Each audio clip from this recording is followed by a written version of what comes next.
Assalamualaikum warahmatullahi wabarakatuh. Alhamdulillah, wassalatu wassalamu ala rasulillah wa ala alihi wa sahbihi wa mawalah, amma ba'd. Teman-teman semua, apa kabar kalian? Semoga senantiasa dalam keadaan sehat walafiat dan semakin bertambah barokah. Amin ya rabbal alamin. Berjumpa lagi dengan Pak Nur. Kali ini Bapak akan menyampaikan pembelajaran tematik untuk tema yang keempat ya. Subtema ke-1, pembelajaran 2 dan 3. Masih membahas tentang globalisasi di sekitarku ya. Baik, sebelum pembahasan lebih lanjut, mari kita awali kegiatan kita dengan doa belajar. A'udzu billahi minasyaitonir rajim. Bismillahirrahmanirrahim. Raditu billahi rabba wa bil islami dina wa bi Muhammadin nabiyyan wa rasula. Rabbi zidni ilma warzuqni fahma. Allahumma anfa'ni bima 'allamtani wa 'allimni ma yanfa'uni wa zidni ilma. Alhamdulillah, kita sudah berdoa. Semoga Allah Subhanahu wa taala memberikan kemudahan dan kesuksesan kepada kita semua di dalam pelajari ilmu-ilmunya ya. Teman-teman semua, yang akan kita pelajari pada kesempatan ini adalah yang pertama mengidentifikasi macam-macam reklame, dan yang kedua mengidentifikasi contoh keragaman ekonomi. Baik, sebelum membahas lebih lanjut, mari kita perhatikan ada sebuah makanan ya asli Indonesia yang sangat luar biasa. Mari kita perhatikan ya, makanan apa itu? Iya, makanan yang disebut dengan tempe. Tahu kan tempe ya? Ya, sebuah makanan yang jenis makanan yang terbuat dari kedelai ya. Ternyata teman-teman, tempe ini mendunia ya, disukai oleh banyak orang, bahkan orang-orang di dunia yang ada di negara-negara lain ya. Nah, ternyata tempe ini mendunia sebagai apa? Sebagai dampak positif dari globalisasi. Nah, mengapa demikian? Karena tempe ini makanan yang halal dan bergizi serta enak rasanya, terutama saat masih hangat ya. Nah, di luar negeri tempe ini sering dikenal dengan nama tempeh ya, tempeh. Kandungan gizinya adalah sumber protein nabati, serat pangan, kalsium, vitamin B dan zat besi. Luar biasa kan teman-teman? Iya. Nah, tempe kemudian oleh pemerintah Indonesia didaftarkan ke UNESCO. Apakah itu UNESCO? Tahukah kalian apa itu UNESCO? UNESCO adalah organisasi budaya, ilmu pengetahuan dan pendidikan Perserikatan Bangsa-Bangsa atau PBB. Supaya apa? Supaya tempe ini terdaftar sebagai warisan budaya asli Indonesia dan tidak diakui oleh negara lain ya. Baik, yang berikutnya adalah mengidentifikasi macam-macam reklame.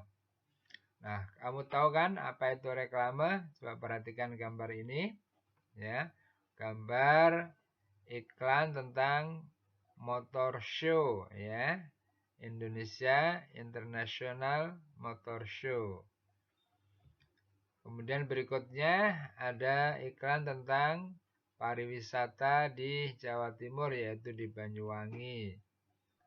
Kalau ini adalah reklame tentang melindungi diri dan keluarga dengan vaksinasi COVID-19 agar terhindar dari penyakit COVID-19.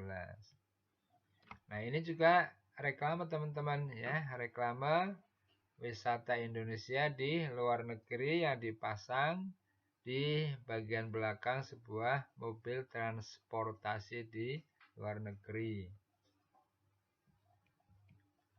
Nah, apa itu reklame teman-teman?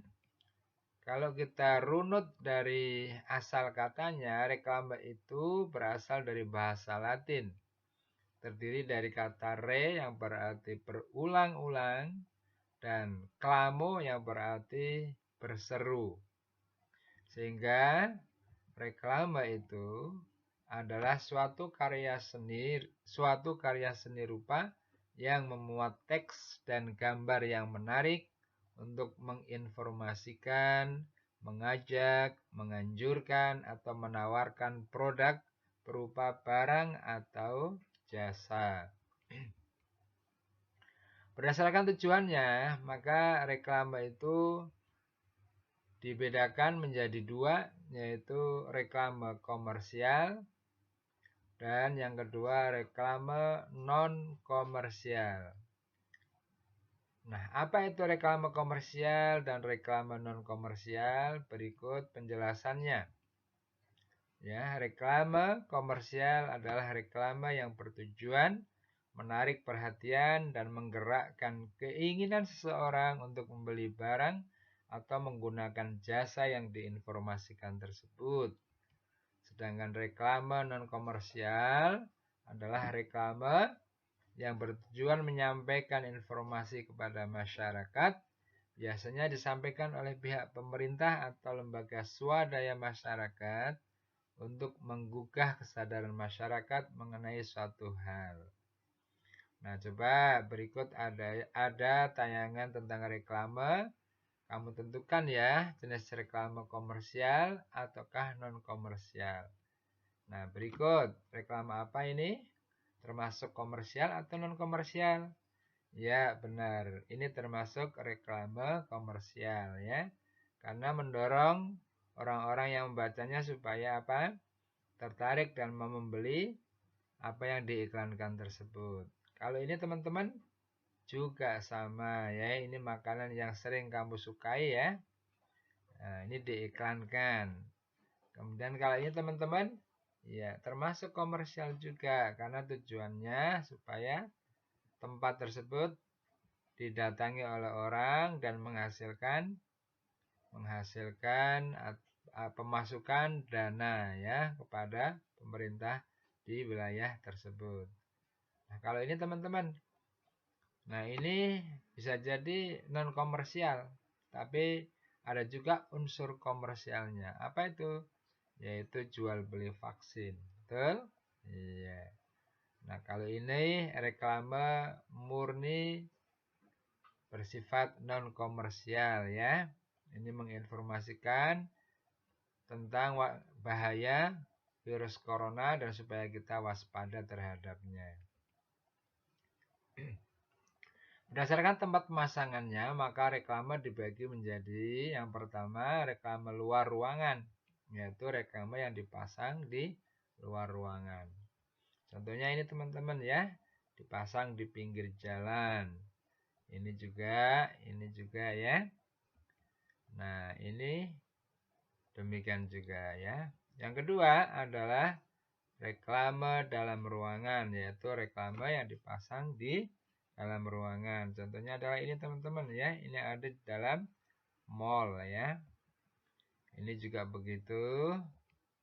Nah, ini juga sama ya di dalam ruangan. Nah, adapun jenis-jenis reklame yang pertama adalah billboard. Ya, reklame yang dipasang di tempat yang papannya luas, kemudian bersifat permanen. Artinya tempat pemasangan iklan itu bersifat lama, tidak dibongkar-bongkar. Kemudian selanjutnya adalah baliho. Nah, coba perhatikan. Baliho itu seperti ini teman-teman ya. Apa bedanya dengan billboard? Kalau billboard itu tempat pemasangannya cenderung permanen, artinya akan digunakan dalam jangka waktu yang cukup lama. Sedangkan baliho, kamu perhatikan coba, tempat pemasangannya terbuat dari bambu atau kayu ya. Nah, ini semi permanen, artinya bisa jadi dalam waktu yang tidak lama tempat pemasangannya ini akan dibongkar. Berikutnya adalah spanduk. Nah, ini spanduk bubur ayam ya. Spanduk terkait waspada supaya tidak ngebut ketika naik kendaraan.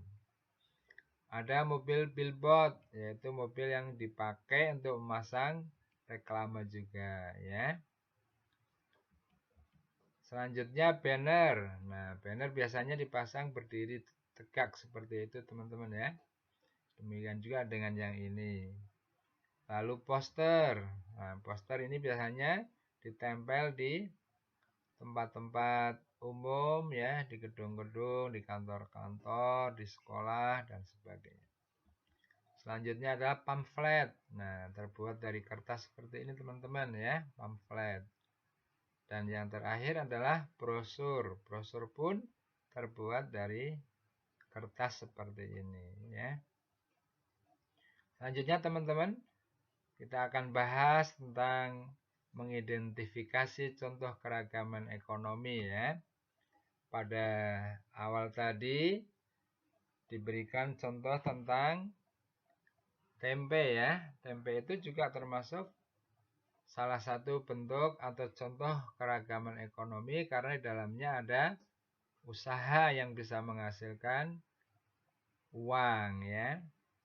Nah, contoh-contoh keragaman ekonomi yang lain tentu sangat banyak atau lebih banyak lagi. Yang pertama adalah pekerja pabrik ya. Jadi pekerja-pekerja pabrik ini termasuk contoh-contoh dalam keragaman ekonomi ya.